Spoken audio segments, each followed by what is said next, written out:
Alloh bizni sevadi azizlar. Alloh sevadi bandasini. Shu qadar sevadiki, biz tasavvur ham qila olmaymiz Allohning sevgisini. Allohning bandasiga bo'lgan sevgisini, rahmatini banda tasavvur ham qila olmaydi azizlar.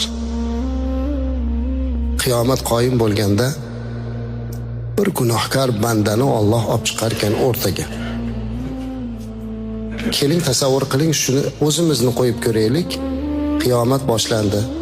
Payg'ambarimiz alayhisalom aytibdilar. O'sha bandani turgizib, boshqa bandalardan to'sib parda qilib qo'yar ekan. Boshqalar ko'rmas ekan. So'roq savol qilyapti Alloh taolo. Hali bandani qo'liga amal daftarini berar ekan. Buni ko'rchi. Qo'limizga olsak, voh, gunohlar to'lib yotibdi. Haqiqatda ham azizlar